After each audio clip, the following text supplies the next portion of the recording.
Les troubles schizophréniques sont l'archétype des troubles psychiques stigmatisés.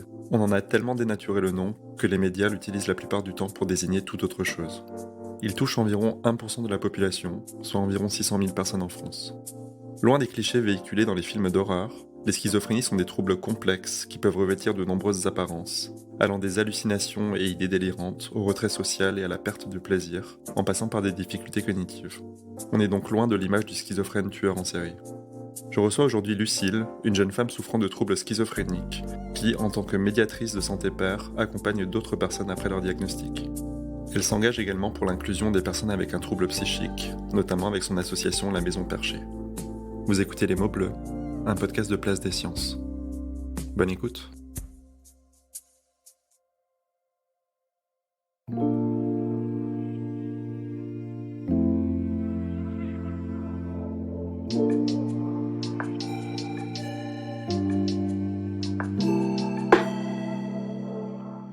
Bonjour Lucille. Bonjour Mickaël. Merci d'avoir accepté mon invitation à participer à cette émission. Donc aujourd'hui, on va parler de troubles schizophréniques. Est-ce que tu pourrais nous dire, avec tes propres mots, brièvement, de quoi il s'agit ? Alors la schizophrénie, c'est une maladie qu'on peut qualifier d'épisode psychotique. Tout le monde n'entend pas des voix, par exemple, mais le plus courant, c'est d'avoir des hallucinations audiovisuelles. Audiovisuelles. On peut avoir aussi des hallucinations corporelles. Il y a beaucoup d'épisodes psychotiques, donc par exemple se sentir persécuté, avoir des périodes de dissociation, de déréalisation. Un exemple, c'est qu'on peut penser, vous êtes dans le métro par exemple, et vous pouvez croire que vous êtes mort ou des choses comme ça. Donc ça, c'est de la déréalisation par exemple. Et si tu devais associer tes troubles à un seul mot ou une image, ce serait quoi ? De la souffrance. C'est toujours difficile pour des personnes qui souffrent pas de maladie de psy de se dire que c'est de la souffrance et que c'est des gens qui font exprès ou qui inventent des choses, etc.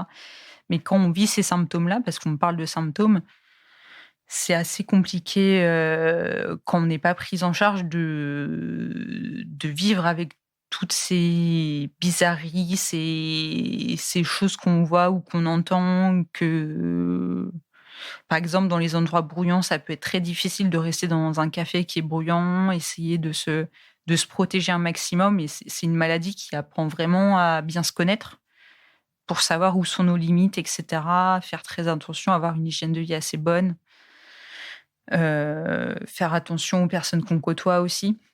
Mais c'est une maladie avec laquelle on peut très bien vivre et se rétablir au quotidien. Alors, on va revenir un peu sur l'histoire de tes troubles. Est-ce que tu pourrais nous dire quand et comment ils ont commencé ?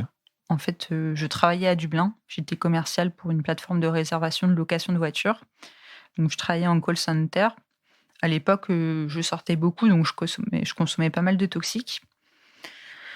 Et après un voyage en Sicile, je sais pas ce qui s'est arrivé, je dormais plus, je continuais à prendre des toxiques et quand je suis rentrée, j'ai commencé à avoir des hallucinations dans l'avion. J'allais au travail, j'en avais aussi dans le bus. Ça a duré 3 semaines, 1 mois. À la fin, j'arrivais plus à aller au travail. Je savais plus quoi faire pour aller mieux. Donc je buvais beaucoup d'alcool pour apaiser les symptômes, mais ça aidait pas. J'écoutais beaucoup de musique aussi et la musique, ça m'accompagne encore aujourd'hui. Si je pouvais pas écouter de musique, je serais vraiment pas bien. Donc j'ai fait ce premier épisode psychotique qu'on peut appeler soit bouffée délirante aiguë, soit premier épisode psychotique. Ça dépend sous quel angle on le voit. Et à la suite de ça, au bout de 3 semaines, 1 mois de symptômes assez intenses, ma famille est venue me chercher à Dublin. Et j'ai attendu 2-3 jours avec beaucoup de médicaments et j'ai la chance à ce moment-là, qu'un ami psychiatre de ma famille, Aziz, il est venu manger le week-end quand je venais de revenir de Dublin. Et il aidait ma mère pour savoir quels médicaments fallait que je prenne, etc., pour me calmer, canaliser. Et lui, il avait déjà pensé à un trouble schizo-affectif, par exemple. Ce qui n'a pas été le cas par la suite, mais la psychiatrie, c'est assez difficile. C'est vraiment une prise en charge qui peut être assez difficile parce que quand il y a une personne en crise et qu'elle doit attendre 3-4 jours, que c'est sa famille qui doit gérer, c'est compliqué pour tout le monde. Et avant d'être pris en charge, on est complètement démunis. Et je me souviens, quand je suis arrivée dans cette clinique, comme je buvais beaucoup d'alcool pour apaiser mes symptômes, et je pensais que c'était la seule solution qui était nécessaire pour que j'entende plus de voix, etc. Et ben, je suis arrivée dans cette clinique et la première chose qu'on m'a fait, c'est une perfusion de Valium. Donc moi, j'étais en crise d'angoisse monumentale, j'étais vraiment pas bien et j'étais allongée sur un lit et je me suis dit: «Mais qu'est-ce que je fais là?» J'ai, une perfusion de Valium, dans le bras, comment j'ai pu rater autant mon année à Dublin? Comment j'ai pu en arriver là? Je culpabilisais beaucoup, beaucoup, beaucoup, beaucoup, ce qui est un mécanisme assez fréquent dans les addictions. Et à ce moment-là, je suis restée 2 semaines dans une clinique psychiatrique. Ils m'ont bombardée de médicaments, peut-être beaucoup trop que les doses légales, qui auraient dû être mis en place. Ce qui m'a pas permis d'assurer mon job étudiant à la Fnac. J'ai pas pu continuer mon école de commerce. Donc j'ai fait des services civiques, j'ai retravaillé. J En fait, j'ai une personnalité qui voulait toujours aller de l'avant, donc je voulais pas arrêter et je prenais pas en compte c'était pas totalement un déni de la maladie, mais je prenais pas en compte, mes difficultés, mes souffrances de l'époque. Et il m'a fallu bien 2-3 ans avant de comprendre que quand on a une maladie psy, il faut prendre le temps pour soi, faut bien se connaître, faut savoir dire: «Non, là, je peux pas, je dois arrêter», et cetera, quoi. Et au moment de ce premier épisode psychotique, tu avais quel âge? J'avais 21 ans. Et cet épisode psychotique, il s'est manifesté de quelle manière? Tu parles d'entendre des voix? Hem, J'entendais beaucoup de voix. En fait, dans ma tête, c'était, soit je fais de la télépathie, soit, je suis schizophrène. Et à ce moment-là, il y a une collègue à Dublin, Pauline, qui est venue me voir. J'ai été chez elle et son copain et elle me disait: «Lucile, tu sais les symptômes que tu as là, enfin tout ce que tu es en train de vivre là, j'ai une amie qui est devenue schizophrène». Sachant que j'étais diagnostiquée schizophrène 3 ans plus tard. Mais elle me l'avait déjà dit à ma première crise et je l'avais entendu. Mais moi, j'étais dans une souffrance telle, j'avais des impressions de mort imminente, que si je mangeais, tel ou tel aliment, il allait être drogué, que j'allais mourir si je enfin des choses un peu délirantes, que si je mangeais ça, j'allais mourir, j'étais complètement désorientée, j'aurais pu me prendre un bus dans Dublin, si j'avais pas un ami mexicain qui m'accompagnait, et cetera. Bah, beaucoup d'hallucinations auditives et des impressions de mort imminente. donc tu as dit que, après ce premier épisode, il a fallu, plusieurs années, 3 ans avant d'avoir un diagnostic. Mmh mh. Et entre ce premier épisode et le diagnostic, il s'est passé quoi? Il s'est passé que je voulais retravailler tout le temps. Donc, j'ai travaillé dans une start-up de jeux vidéo, j'étais chargée de développement commercial, ça se passait pas bien. Je consommais de la cocaïne à l'époque, avec mon copain de l'époque. Donc ça allait vraiment pas bien. Au bout de 7 mois, j'ai craqué, je suis retournée en clinique. Donc, c'était ma deuxième hospitalisation en clinique, l'été 2017. J'ai refait pareil l'année d'après, donc j'ai re-été en clinique, heu et là, je me suis dit: «Non, c'est pas possible», parce que j'ai fait une TS à ce moment-là, médicamenteuse. Et il s'est ensuivi qu'à chaque fois quand je sortais de clinique, je reprenais un travail, après j'ai fait conseillère clientèle en banque à la BNP, ça a pas tenu. Ils ont fait une rupture conventionnelle, et cetera, parce que je sortais, la nuit. Enfin, même je m'en souviens, mon responsable de l'époque, il m'a fait: «Mais c'est pas possible, vous avez un réseau la nuit, mais qu'est-ce que vous faites?» Et j'étais vraiment pas bien du tout à l'époque. Et en mai 2018 ou 2017, je sais plus du tout, heu, j'ai décidé d'arrêter la cocaïne, d'un coup sec. Et ça allait vraiment pas. Donc en mai, je m'en souviens, j'ai été chez mon père. Je lui ai dit: «Là, faut que je sois hospitalisée, mais pas à la clinique», parce que j'avais un psychiatre à l'époque, qui passait son temps au téléphone, qui me gardait 10 minutes, qui écoutait pas ma souffrance, je lui disais, à toutes les séances: «Je prends de la cocaïne, je sais pas quoi faire, je sais pas quoi faire». Il m'aidait pas du tout. Donc là, j'ai dit: «Là, faut vraiment que je change». Je sais que l'hôpital public, ça peut être traumatisant pour certaines personnes, de vivre une hospitalisation en hôpital public. Mais dans ma tête, je me disais: «Je vais être mieux prise en charge», et ça a été le cas. J'avais beaucoup, beaucoup de médicaments, mais il y a une équipe, ELSA, c'est des équipes mobiles, qui viennent en psychiatrie pour, parler de problèmes d'addiction. Et du coup, cette équipe, m'a fait m'a proposé de faire un dossier pour aller dans un XAPA résidentiel qui s'appelle Kairos. Donc j'ai passé mon été à Kairos, mon été, 2018, c'était l'été de la coupe du monde. Donc j'étais à Kéros et j'ai vu un médecin. Je lui ai dit que je voulais arrêter les médicaments. Il m'a suivie et cetera. Il me parlait que c'était peut-être un stress post-traumatique et que c'était pas forcément de la schizophrénie et qu'on savait pas trop. Donc on a décidé d'arrêter le traitement et j'ai refait une bouffée délirante. Donc re-hospitalisation sous contrainte cette fois-ci à l'hôpital public. Je suis passée 2 fois, devant le tribunal et quand on est en hospitalisation sous contrainte, on passe, devant le tribunal. Moi, c'était au tribunal d'Évry. Après, j'ai réussi à prendre conscience des choses. L'interne en psychiatrie qui me suivait, m'a fait une annonce de diagnostic auquel je m'attendais, donc de schizophrénie. Une infirmière, Sonia, qui m'a beaucoup accompagnée, avec qui j'ai repris, contact il y a pas très longtemps et là, ça a mis des mots MOTS sur, des mots MAUX et en fait, cette interne en psychiatrie, elle m'a beaucoup rassurée sur le fait qu'elle connaissait des patients qui souffrent de schizophrénie, qui avaient fait Polytechnique, qui avaient fait des grandes écoles et cetera et moi, c'était mon grand regret d'avoir arrêté les études à un bac+2 et je m'accrochais, je me rappelle, j'étais à l'hôpital et je m'accrochais vraiment, à des brochures pour des écoles d'ingénieurs, des écoles de pas des écoles de commerce, mais je me disais une école d'ingénieurs ou d'autres écoles, qui m'intéressaient. Je lisais les brochures, je lisais beaucoup de livres. J'ai lu, Vernon Subutex en plus, à la suite de Kéros, parce que j'ai rencontré beaucoup de gens, qui étaient sous pas sous Subutex, sous méthadone et cetera. Donc j'ai lu, Vernon Subutex, la trilogie à l'hôpital. Je lisais beaucoup, on écrivait beaucoup avec d'autres patients aussi, parce qu'il y a une grande humanité entre les patients, en psychiatrie, qui peut se créer et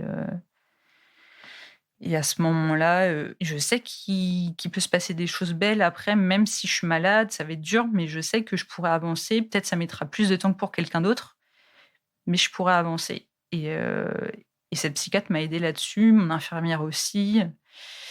À Kéros ou que ça soit à l'hôpital, on m'a souvent parlé du fait que j'avais des ressources et je pense que tout le monde a en lui des ressources, quelles qu'elles soient et que c'est ça qui nous permet d'avancer et de dépasser, ces maladies-là et de se rétablir après quelques années après. Donc à ce moment-là, là, à force de foncer la tête baissée, à vouloir retravailler à chaque fois que je sors de clinique, je me suis dit: «Je prends une pause». J'avais le chômage à l'époque et donc j'ai fait une pause d'un an à peu près. Et à ce moment-là, ça allait beaucoup mieux quand même parce que j'ai rencontré un nouveau psychiatre en libéral, en banlieue ou dans le 91 où j'habite et lui, il m'a changé mon traitement. Je suis tombée sur le traitement qui m'a convenu le mieux. Après 3 essais de traitement, je suis tombée sur, en soi une dose de cheval, donc une dose qui permet de faire des choses et à ce moment-là, j'ai rencontré Maxime à la fondation d'Orange pour une conférence sur le psychodon. Il était derrière moi et je lui ai demandé, il avait l'association Bipolaire et fier et je lui ai demandé: «Mais tu veux pas faire pareil pour les personnes qui souffrent de schizophrénie et cetera?» Il me fait: «Oui, oui, oui» et puis, le lendemain, il me recontacte. Il fait: «Oui, il m'avait fait un plan, on fait ça, on lance la page Facebook, on fait de la déstigmatisation, on parle, à des personnes, on rencontre d'autres associations et cetera» et ça a commencé comme ça, début 2019. Donc c'est un projet qu'on a depuis 3 ans, sachant que la Maison Perchée, elle a 1 an. Parce qu'après, on a rencontré plein d'autres personnes sur notre route et on a décidé d'allier les 2 et d'aider les personnes qui souffrent de bipolarité et de schizophrénie. Et la Maison Perchée, c'est des groupes de parole qui s'appellent les perchoirs, animés toujours par des personnes concernées. Les nids, pareil, c'est des calls d'urgence avec des personnes concernées. Et on a des ateliers comme du yoga, de la sophro, de la nutrition et cetera, tout en visio pour l'instant, puisqu'on n'a pas de financement encore pour de lieux publics, mais on cherche beaucoup actuellement. On a lancé une campagne de crowdfunding actuellement pour pouvoir, financer un lieu, pour pouvoir financer un lieu à Paris et on a déjà des propositions, dans d'autres villes, en France pour que, il y ait des maisons perchées, dans d'autres villes. Je ne sais pas en combien d'années on pourra essayer de faire développer le projet et cetera. Pour l'instant, on est une petite équipe, on est 15 bénévoles, concernés et non concernés, mais c'est mixte quoi, donc Ça qui est intéressant, il y a des très beaux échanges entre concernés et non concernés, mais toutes les personnes qui sont non concernées par la maladie psy sont très, très, très intéressées par ce domaine. On a une équipe formidable et je pense qu'on va bien avancer. C'est beaucoup de travail, mais c'est un projet qui est un peu mon bébé et que j'ai envie de développer au maximum et je me dis dans les prochaines années, en même temps que mon travail de médiatrice santé père à Sainte-Anne, je veux continuer à développer le projet et à faire qu'on puisse aider des jeunes, parce que la Maison Perchée, c'est pour les jeunes qui sont en souffrance psychique, aider des jeunes à reprendre leur projet de vie, à les valoriser, à leur dire que c'est possible de retravailler, d'avoir une vie de famille, avoir un amoureux, une amoureuse, et cetera. D'avoir des relations amoureuses, d'avoir des relations amicales et on travaille beaucoup, par exemple, sur, l'annonce diagnostique, sur, comment en parler à ses proches et cetera. Parce que quand il y a une annonce de diagnostic, il y a beaucoup d'autostigmatisation, en fait. Il y a beaucoup, beaucoup d'autostigmatisation de la part des personnes concernées parce que, la pop culture, véhicule encore des schémas, sur des maladies comme la schizophrénie assez énormes, comme si c'était un dédoublement de la personnalité et cetera, alors que c'est ou que les schizophrènes sont dangereux, alors que c'est une infimité de schizophrènes, statistiquement, il y a moins de schizophrènes, qui passent à l'acte que des personnes sans maladie psy, quoi. Mais ça peut faire encore les gros titres et c'est pour ça qu'on essaye aussi de faire de la sensibilisation et de la déstigmatisation, de la sensibilisation auprès des universités pour que les jeunes en souffrance psychique puissent avoir un accompagnement dans les écoles. Donc on fait vraiment de la sensibilisation, là-dessus aussi.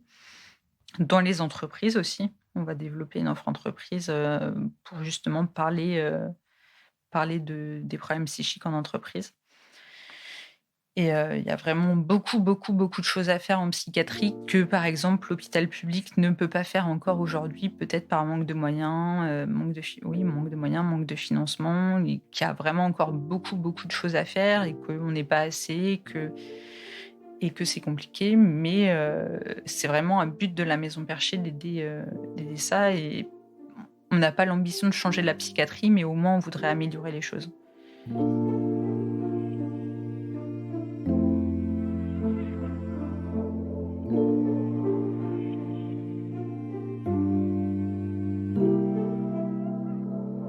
Donc tu as parlé de ces clichés que la société a souvent sur, les troubles schizophréniques qui sont, que les schizophrènes seraient des personnes, violentes, qu'elles auraient un dédoublement de la personnalité. Et finalement, toi qui vis ces troubles, au quotidien, est-ce que tu pourrais nous parler justement des véritables manifestations de ces troubles? Les véritables manifestations de tes troubles, après j'ai le traitement donc c'est beaucoup réduit, mais c'est que je vais entendre des voix 3-4 fois par semaine. Je peux pas être dans un endroit bruyant, sinon je crois que j'entends des voix dans ma tête et cetera et j'ai beaucoup moins d'angoisse psychotique. Sinon, j'ai un traitement qui m'aide pour les angoisses psychotiques. Il y a beaucoup de personnes souffrant de maladies psy, que ça soit schizophrénie ou bipolarité, qui ont des angoisses qui les paralysent un peu et en prenant un traitement, très ponctuel parce que les anxiolytiques, les benzodiazépines, faut pas en prendre régulièrement et si tu en prends une fois tous les 2 mois, ça peut t'aider sur le moment et te permettre de enfin, en tout cas, je parle pour moi, hein, parce que c'est pas le cas pour tout le monde. Les médicaments, ils font pas le même effet sur tout le monde. Mais, moi, par exemple, j'ai un anxiolytique qui me permet d'être, alerte, concentrée et ça m'endort pas, alors que je connais une autre personne, ça la tasse complètement, elle a les yeux à moitié fermés et cetera, alors qu'elle prend la même dose que moi et moi, je pense que l'angoisse est tellement forte que ça apaise l'angoisse et ça me permet d'être alerte et alors que l'angoisse me paralyserait, quoi. Donc là, au quotidien, c'est surtout des angoisses qui restent et après sur, l'entente de voix, c'est beaucoup plus minime et c'est gérable Mais, du coup, ces ententes de voix, si elles sont pas positives, peuvent entraîner vraiment des problèmes de confiance en soi et peut provoquer des problèmes dans les relations sociales aussi. Parce qu'on n'a pas assez confiance en soi et cetera. Après, les questions qui reviennent souvent dans nos groupes de parole, dans notre groupe de parole, c'est, comment agir sur les symptômes positifs. Donc les symptômes positifs, c'est ce qu'on a en plus de la maladie, les hallucinations et cetera, et les symptômes négatifs comme la clinophilie, le fait de rester tout le temps au lit, ne pas se lever de son lit et cetera. Et heu et pour pallier à tout ça, moi je pense et j'en suis persuadée qu'il faut un accompagnement global et qu'en psychiatrie, il faudrait qu'il y ait plus de moyens. Il y a des équipes qui le font déjà, des équipes de case managers et cetera. C'est vraiment d'accompagner sur le long terme, au moins 2-3 ans. Là où je travaille, c'est sur 2-3 ans et accompagner sur le projet pro, le projet d'études, accompagner, sur toutes ces choses-là, sachant que les case managers, c'est des équipes pluridisciplinaires pour vraiment aider la personne à rebondir et à reconstruire un projet de vie et pas lui dire: «C'est pas parce que tu as une schizophrénie ou une bipolarité que tu pourras rien faire de ta vie». Au contraire, il y a beaucoup de gens qui travaillent, qui arrivent à être insérés. Après, il y a une autre question qui vient par rapport à ça, c'est: «Est-ce que je le dis? Est-ce que je le dis pas?» Donc c'est par exemple, au CEJAD où je travaille en tant que médiatrice santé-père, c'est vraiment une question qui revient souvent, c'est, à qui je l'annonce? Comment je l'annonce? Est-ce que je peux être amoureuse? Est-ce que je peux être amoureux de quelqu'un? Est-ce que je pourrais avoir une famille et cetera? Et il y a certains exemples qui le prouvent, mais c'est vraiment les inquiétudes de la plupart des gens et j'espère qu'on vivra dans une société plus inclusive où la maladie mentale, elle sera moins stigmatisée, où elle permettra de voir que, bah, c'est pas parce qu'on a une maladie mentale qu'on n'est pas comme tout le monde non plus, quoi.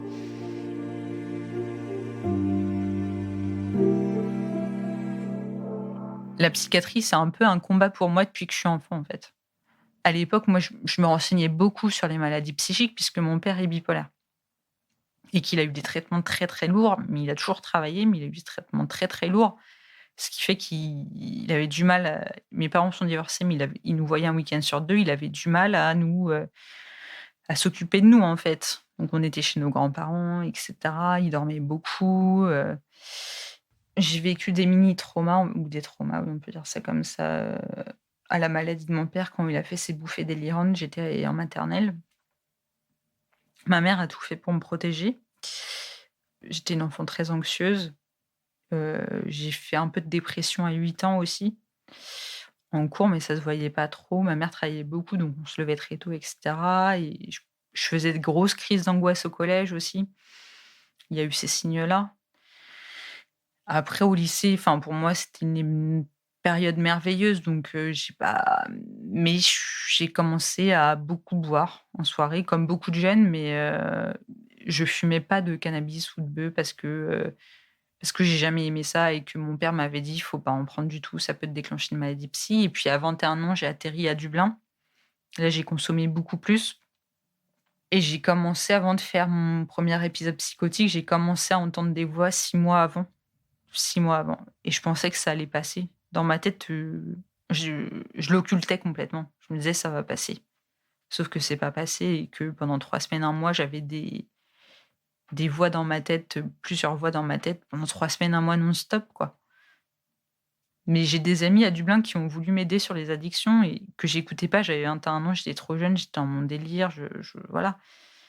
Mais après, j'ai rencontré des médecins qui m'ont rassurée là-dessus, qui m'ont dit que la schizophrénie, ça peut être en toi et que tu peux la déclencher à 27-28 ans si tu avais pas consommé et limite, c'est peut-être une aubaine, de l'avoir déclenchée à 21 ans parce que bon, j'ai perdu quand même mon école de commerce, mes travail et cetera, mais je sais pas comment j'aurais réagi à 27-28 ans, enfin, oui, pour me rassurer, je sais pas si c'était pour me rassurer ou pas, mais les médecins m'ont dit que j'aurais pu la déclencher à 27-28 ans, sans consommation de toxiques, quoi.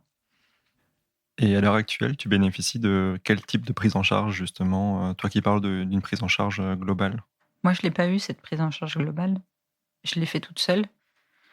Par contre, j'ai un médecin qui m'a beaucoup accompagnée, sur le traitement, qui me fait des piqûres de rappel à chaque, consultation sur les addictions. Il fait: «Je sais, ça fait 3 ans que ça va beaucoup mieux, mais je vous fais une piqûre de rappel à chaque fois» et cetera. J'ai une très bonne alliance thérapeutique, une grande confiance au médecin, dans lequel j'ai. Je vais bientôt déménager sur Paris. Il est en banlieue, mon psychiatre, mais je continuerai d'aller le voir, parce que je m'entends très bien et c'est ce que je dis même en tant que MSP, c'est que si vous avez une bonne alliance thérapeutique avec votre médecin, que vous pouvez tout lui dire, il va pas vous mettre des doses énormes de traitement, s'il comprend bien. Si vous lui dites que là, vous avez des effets secondaires, il peut ajuster le traitement et cetera et que c'est important de tous les médecins sont pas comme ça, mais si vous trouvez le bon médecin, Ça peut être compliqué.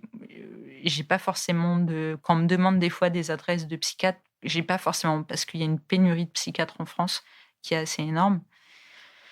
Non, moi, j'ai vraiment, mais je pense que je l'ai un peu perdu avec, la 1re bouffée délirante aiguë, mais, le fait que je sois partie à 21 ans toute seule à Dublin avec mon sac à dos et cetera, c'est pas parti ces choses-là. Je suis plus apeurée quand même maintenant de partir seule et cetera, mais comme je le dis souvent, votre caractère, il disparaîtra pas, en fait. Vous le retrouverez. Même si vous avez des problèmes de concentration, moi, je sais qu'au début, dans les relations, amicales ou surtout dans les repas familiaux, je pipais pas un mot de ce qu'on me disait. J'étais pas concentrée, j'arrivais pas, j'allais me coucher, et cet état-là, ce que j'ai envie de dire, c'est qu'il est pas là pour toute la vie, quoi. Le rétablissement en schizophrénie, le rétablissement en bipolarité existe, et je pense que les médiateurs santé pairs sont vraiment des bons biais pour prouver ça et porter de l'espoir, et surtout rassurer et dire que c'est possible. Mais que pour ça, il faut, qu'il y ait plein d'éléments, donc que ça aille bien, au CEJAD, par exemple, les familles sont prises en charge aussi.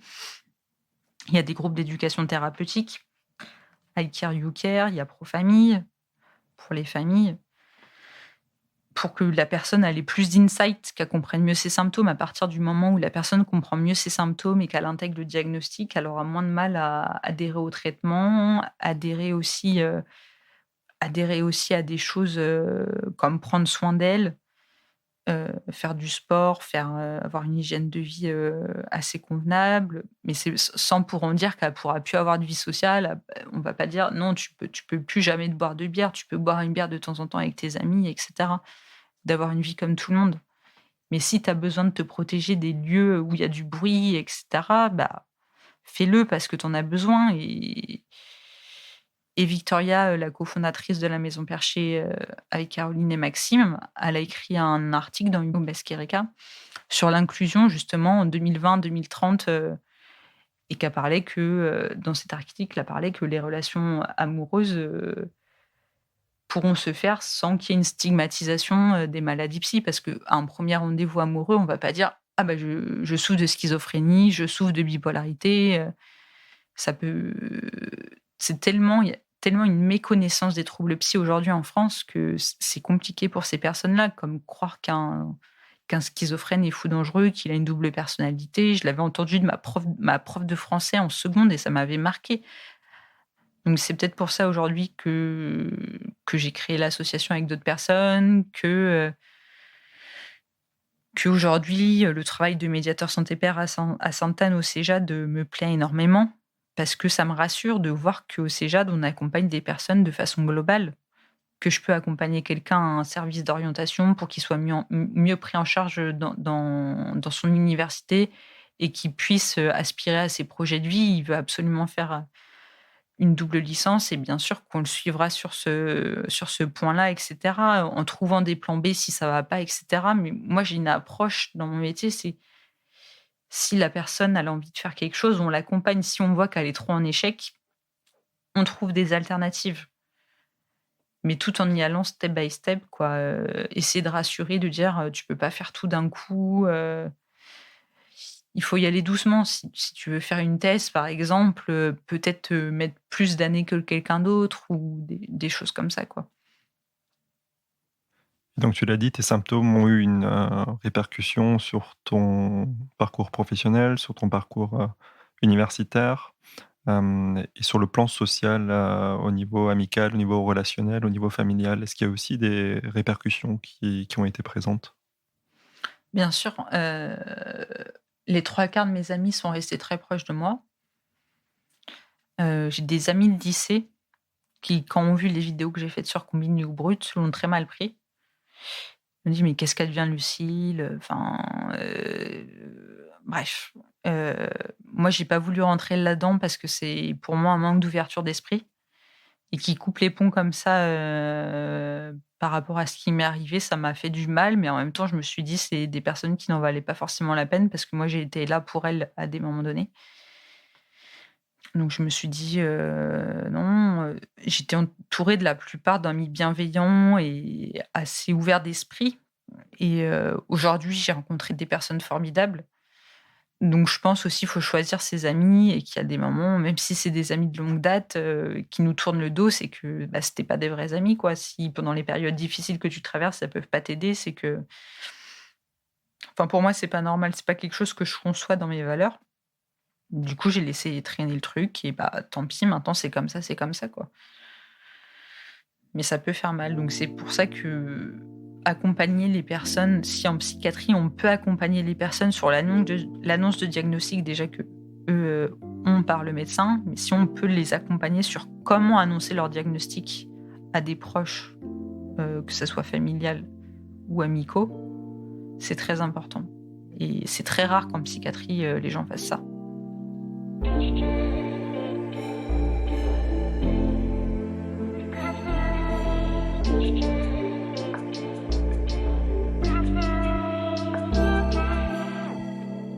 Et donc, comme tu l'as mentionné, aujourd'hui, tu es médiatrice de Santé Pair et tu accompagnes donc au quotidien des personnes qui souffrent de troubles schizophréniques après l'annonce d'un diagnostic.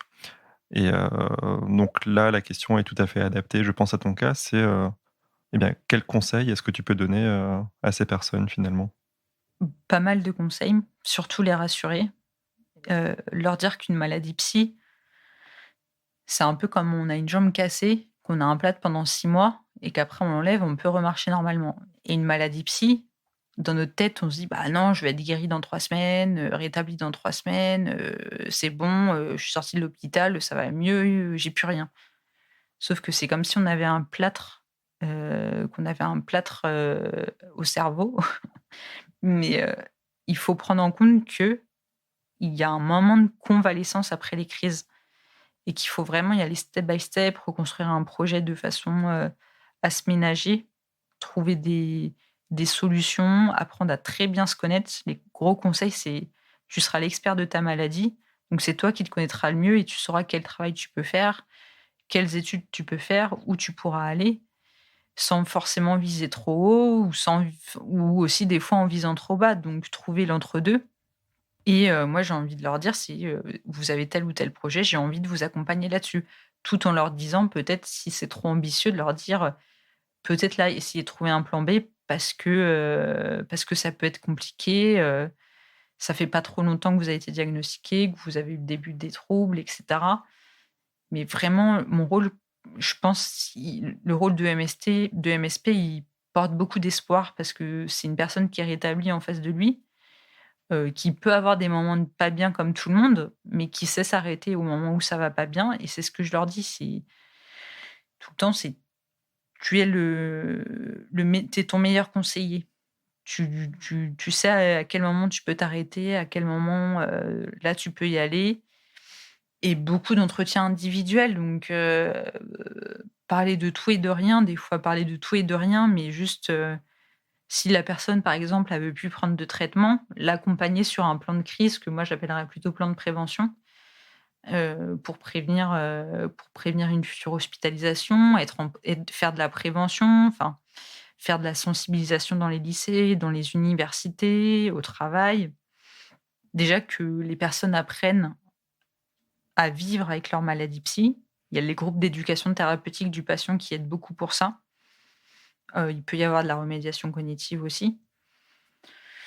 Mais pas laisser les patients seuls à la sortie d'une hospitalisation. Ça, c'est juste pas possible. C'est juste pas possible. Parce que après l'hospitalisation, je me souviens, pour mon cas personnel, j'étais en crise d'angoisse, j'avais une dose maximale de médicaments, jusqu'à ce que je trouve le médecin qui me change mon traitement. Mais même en sortant de l'hôpital, pour certaines personnes, ça peut être un choc. Donc laisser les personnes sortir d'hôpital psychiatrique sans suivi, c'est juste inadmissible pour moi, quoi. Et je pense que le MSP, les infirmiers, les case managers sont nécessaires en psychiatrie en France pour pouvoir aider justement à la suite de tout ce qui s'ensuit de l'annonce diagnostique, des symptômes, et cetera, quoi. Et justement, à ce propos, on avait reçu dans un précédent épisode, Baptiste qui, était patient expert en addictologie, qui nous Mmh. avait parlé un peu de ce qu'il faisait au quotidien et comment il en était arrivé là. Et toi, de ton côté, comment est-ce que s'est passée finalement ta formation pour devenir, médiatrice de santé père et à quoi ressemblent finalement, tes journées? Quelles sont tes tâches, concrètement? Bah, alors, déjà, comment je suis arrivée à faire la licence MSP? J'ai repris mes études en 2019. J'ai fait une licence intervention sociale au CNAM, insertion, et réinsertion sociale et professionnelle, dans laquelle j'ai fait un stage de 4 mois en association, une association qui s'appelle Carton Plein pour l'inclusion, sociale et professionnelle des personnes vivant à la rue. Et après, il y avait l'association, donc je suis arrivée dans l'association à faire un peu de pair aidance et cetera, bénévole. Et après, j'ai vu qu'il y avait une offre d'emploi pour le CEJA à Sainte-Anne, pour pouvoir être médiateur santé et père et qu'il fallait faire cette formation. Donc je venais de valider une licence, je m'étais dit: «Est-ce que je vais refaire une licence l'année prochaine?» Et en fait, ce métier, il correspond parfaitement à ce que j'avais envie de faire, donc j'ai fait ce métier. Je le fais depuis janvier. Mes journées types, c'est de faire des entretiens avec des patients, participer au groupe d'éducation thérapeutique du patient, faire le groupe sport, faire des entretiens individuels, téléphoniques, suivi pro, CV, lettre de motivation, aider à la réflexion du suivi pro, tout en prenant en compte les fragilités des personnes. C'est surtout ça le travail de médiateur santé pair que moi je fais au CEJAD en tout cas. Et pourquoi pas aussi animer un groupe, sur un projet de rétablissement, un petit groupe, de VRAP par exemple, Et au-delà des personnes qui sont directement concernées, se pose souvent la question de l'entourage, de la famille, justement, soit lorsqu'un premier épisode psychotique, se déclare ou lorsqu'un diagnostic est annoncé. Comment est-ce qu'on peut accompagner finalement les proches de la personne, concernée? Ce qui est très intéressant, il y a une grosse différence entre les jeunes que j'accompagne et les familles. C'est que les familles et les parents des patients vont me poser énormément de questions sur mon expérience, sur mes savoirs expérientiels, sur, le rétablissement, sur, quels sont les médicaments à prendre. Alors que moi, je suis pas médecin, je leur dis: «Bon, j'ai pris ce médicament-là, j'ai eu des hautes doses, vous savez là où vous êtes, le psychiatre, il va jamais mettre des doses, monumentales» et cetera. Et les proches, ils posent beaucoup de questions et récemment, j'ai eu un cas où ça a beaucoup rassuré le papa et ça a permis une prise en charge beaucoup plus apaisée, quoi. Et les jeunes vont moins spontanément poser des questions, mais ce sera plus sur un accompagnement justement global, expliquer beaucoup de choses et cetera. Et avec les proches, il y a vraiment une proximité qui est plus individuelle. C'est qu'eux, ils ont vraiment beaucoup de questions et des fois, c'est eux qui suggèrent, à leurs enfants, «Mais tu peux contacter Lucile» et cetera, parce qu'ils vont pas forcément oser ou ils vont pas savoir quoi dire, Les parents, ça les rassure beaucoup qu'une médiatrice santé père soit, dans l'unité en tout cas. J'ai fait plusieurs entretiens avec, une psychologue et en binôme avec une psychologue, avec une maman par exemple, ou intervenir aussi avec une psychiatre, en entretien et c'est assez intéressant, c'est assez intéressant. Peut-être que prochainement, je participe à, si vous connaissez Profamille,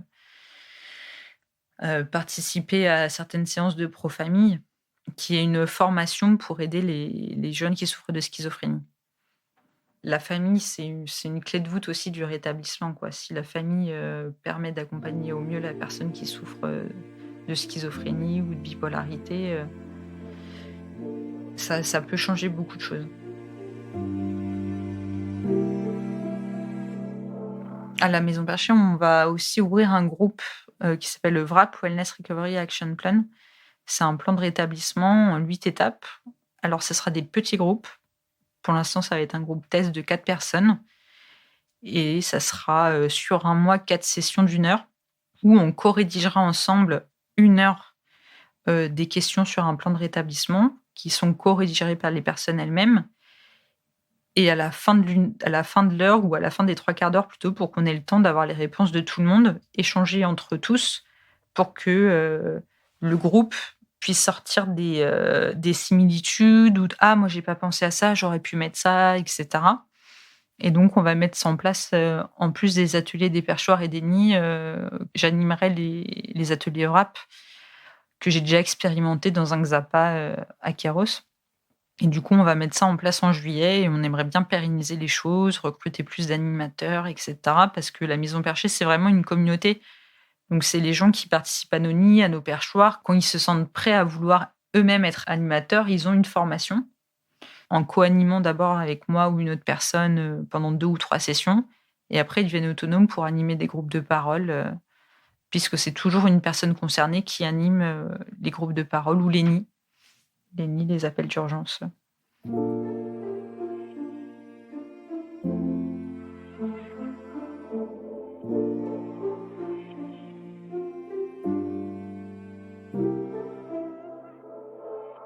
Et si tu devais te décrire en 1 ou 2 mots, ce serait quoi?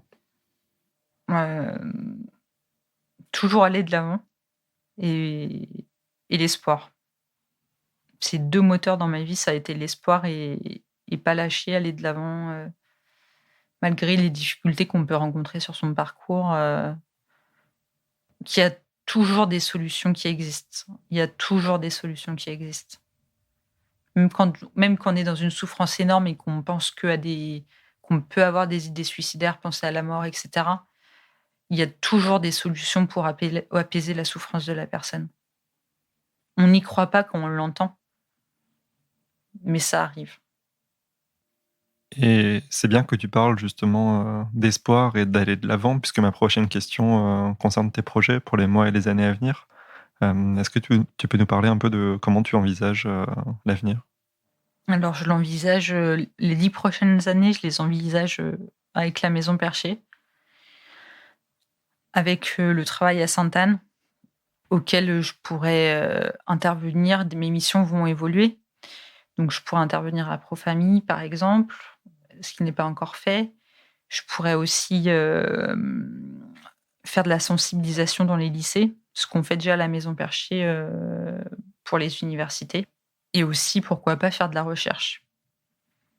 Ce qui me plairait à la suite, c'est de continuer à travailler au CEJAD et en même temps de faire de la recherche, faire de la recherche en santé mentale dans une école, qui s'appelle le HESS. Si je pouvais allier les 2, je sais pas si ça sera possible, si j'aurai le temps, dans quel état je serai et cetera. Mais si je suis dans l'état actuel, que je suis, je pense que ça va durer un petit peu. Je pense pouvoir mener à bien mes projets tout en me reposant à certains moments et cetera, tout en se ménageant à certains moments. Pour moi, la santé mentale, la psychiatrie, c'est un combat que j'ai depuis que j'ai vu mon père dans des états pas possibles, puis ça m'est arrivé à moi. Pour moi, oui, c'est un combat de vie, en fait, un peu. Donc je sais pas, combien d'années je tiendrai, mais pour l'instant, je suis encore très jeune, donc j'ai envie de continuer à faire évoluer les choses et j'espère que la Maison Perchée pourra apporter sa petite brique. J'espère que ce qui se fait aussi à Sainte-Anne, au GHU Psychiatrie et Neurosciences, pourra aussi, faire évoluer les choses. Certaines personnes me disaient qu'il y a 10 ans, ils espéraient que dans 10 ans, la psychiatrie se serait améliorée. Moi, je dis un peu la même chose aujourd'hui. Peut-être que je serai déçue dans 10 ans, peut-être pas, mais je veux me battre pour ça, en tout cas, pour l'instant. Et tu parles, de te ménager, de prendre soin de toi. Mmh. Et dans cette optique justement, au-delà de cet engagement, très important et qui te tient à toi à cœur et qui me tient aussi beaucoup à cœur, est-ce qu'il y a des choses, autres qui te font du bien aujourd'hui? Comment est-ce que tu arrives à te ressourcer? Voir les amis, partir en week-end chez des amis, parce que j'ai des amis qui sont un peu partout en France, comme j'ai vécu à Dublin, à Tours. J'ai des amis un peu tout horizon aussi. J'ai une famille qui est très aimante et qui me supporte, beaucoup sur tous mes projets. Mes amis me supportent sur mes projets et cetera, donc c'est vraiment, voir mes amis, les relations humaines, j'apprends toujours beaucoup de choses, des gens que je rencontre. C'est, la vie sociale, c'est très pour moi, c'est assez important. Le covid, ça a un peu mis entre parenthèses et savoir juste se ressourcer en famille aussi de temps en temps, se ressourcer en famille, voir ses amis, se ressourcer en famille. Pour l'instant, c'est 2 choses simples, mais qui m'aident beaucoup au quotidien. Et si tu devais faire passer, un message aujourd'hui, ce serait quoi? c'est qu'il ne faut pas hésiter de parler de psychiatrie parce que ça peut sauver des vies. Il faut expliquer.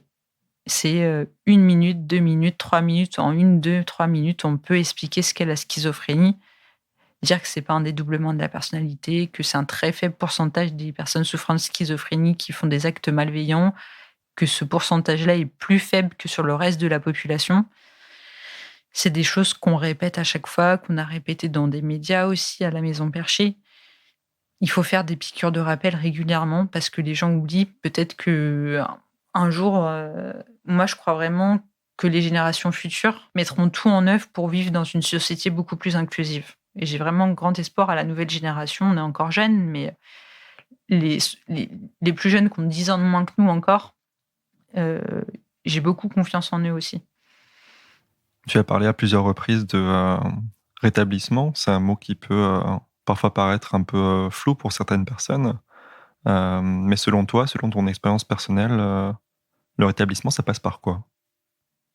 Alors, un médiateur santé-père que j'ai rencontré en addicto, Robert, disait une phrase souvent que ma psychologue m'a rappelée, c'est que le rétablissement, ça passe aussi par le fait qu'on ait un travail et qu'on trouve l'amour.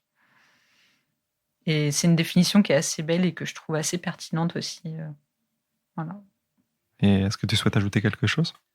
À la Maison Perchée, on lance une campagne de crowdfunding en ce moment même. Donc, si vous pouvez aller sur notre site internet ou sur les pages Facebook et Instagram, vous pourrez nous soutenir pour cette campagne de crowdfunding.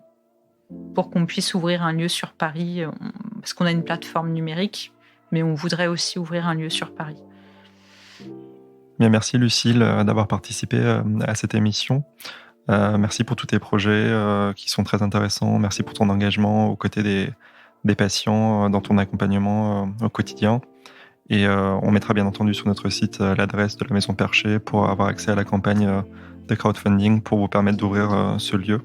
Encore une fois, merci beaucoup Lucile. Merci Miguel.